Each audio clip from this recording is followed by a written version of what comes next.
Bienvenue à toutes et à tous pour notre exploration d'aujourd'hui.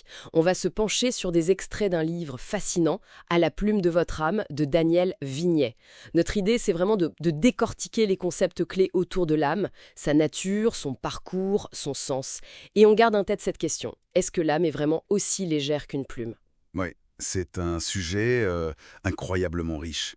Ces textes brassent la spiritualité, la philo, le symbolisme. C'est dense, mais passionnant. Alors, allons-y. Commençons par la base. Qu'est-ce que l'âme selon ce livre? L'étymologie nous dit anima, nefesh, psyché. Ça renvoie au souffle, c'est ça? Exactement. L'idée première, c'est ce qui anime, mais le texte va plus loin. Il décrit comme des couches de conscience. Il y a le niveau physique très instinctif lié à notre, disons, force animique de base. Le reptilien en quelque sorte. Voilà. Puis le niveau émotionnel. Vie, les désirs, les peurs, tout ça. Et enfin, le mental, le néocortex, avec les concepts, la raison. Souvent dualiste d'ailleurs. D'accord. Et il y a une citation de Sri Aurobindo, non? L'âme comme une étincelle qui doit maîtriser tout ça, mental, vie, corps. C'est ça. Un sacré programme en fait. Et pour le parcours de l'âme, l'auteur prend l'image des saisons. La mort, ce ne serait pas une fin, mais plutôt un passage. Oui, comme l'hiver qui prépare le printemps. Ça ouvre naturellement sur l'idée de réincarnation ou métempsychose. Et donc, le karma? Bah oui, indissociable. La fameuse loi de cause à effet qui jouerait sur plusieurs vies. Le livre mentionne d'ailleurs des cas étudiés comme Ian Stevenson ou Shanti Devi. Ah oui, ces histoires d'enfants qui se souviennent de vies antérieures. Justement, il évoque aussi le cycle de 110 vies de l'astrologie védique. Et un point intéressant, l'impact possible du suicide, qui pourrait, disons, précipiter une réincarnation. Si on parle de cycle sur plusieurs vies, la question des relations se pose. Âme-sœur, le texte en parle, mais pas comme on l'entend d'habitude. Non, c'est assez original. Pas une seule moitié perdue, mais plutôt un groupe d'âmes complémentaires. Il les appelle âmes sororales. Elles formeraient une unité plus large. Âme sororale, intéressant. Et ça va plus loin. L'idée, c'est qu'on aurait une structure interne complexe. Une âme principale qui serait aux commandes et qui changerait, tenez-vous bien, tous les 7 ans environ. Tous les 7 ans, ah bon? Oui, et elle coexisterait avec des âmes secondaires ou de passage, là pour des expériences précises. Donc notre moi serait plutôt un collectif. La perspective sur qui on est. Et comment ce collectif évolue? L'amour est mentionné, mais un amour impersonnel. C'est ça. Un amour plus vaste, moins centré sur l'ego. La méditation est aussi présentée comme essentielle. Pour se connaître, percevoir les auras même. Les auras, oui, les couleurs sont brièvement mentionnées.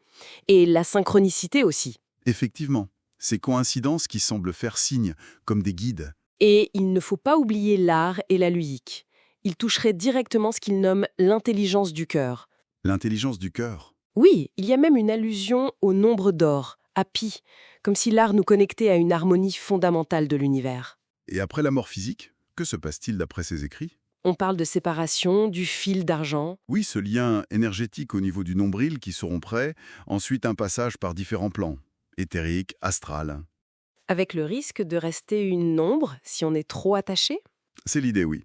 Ça rappelle un peu la scène égyptienne de la pesée de l'âme, non? Ah oui, la pesée du cœur. Exactement.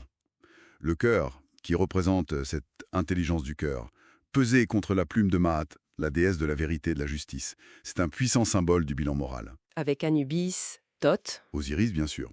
Et les concepts de Ba, l'âme qui voyage, et Ka, la force vitale. Mais le texte n'offre pas qu'une seule vision.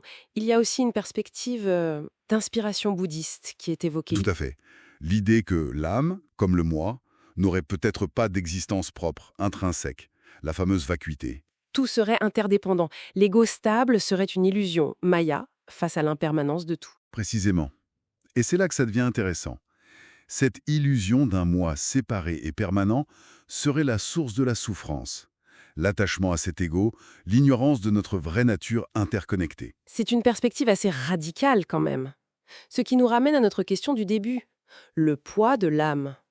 Légère comme une plume, l'expérience de MacDougall et ses 21 grammes est citée. Oui, mais avec toutes les controverses autour, et les tentatives sur les animaux, les cerveaux, c'est très débattu. Donc ce poids physique, Eh bien, justement, il faut peut-être distinguer. Chercher un poids matériel, quantifiable, est-ce que ça a un sens? Ou faut-il comprendre la légèreté comme les Égyptiens, un symbole de pureté morale? L'âme, si elle existe, est-elle vraiment de l'ordre de la matière? En résumé, ce qu'on retient de ces extraits, c'est une vision de l'âme incroyablement plurielle. C'est le souffle vital, une conscience à plusieurs niveaux, une voyageuse qui apprend à travers les cycles et le karma. Hmm. Une essence sensible à l'art, au sacré, qui fait un bilan après la mort. Mais c'est aussi peut-être une construction de notre esprit face à un monde en changement constant.